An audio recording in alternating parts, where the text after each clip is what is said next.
உலகை எழுப்பும் ஞாயிறு அங்கே குடியிருப்பான். அவன் ஆனை முகத்தனின் அடியவர் மனத்தில் ஒளியாய் வந்து கொலுவிருப்பான்.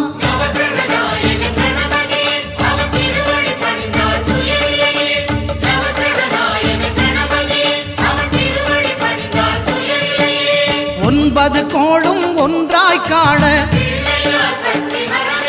அங்கு கற்பகம் என்னும் கடவுளின் மெய்யில்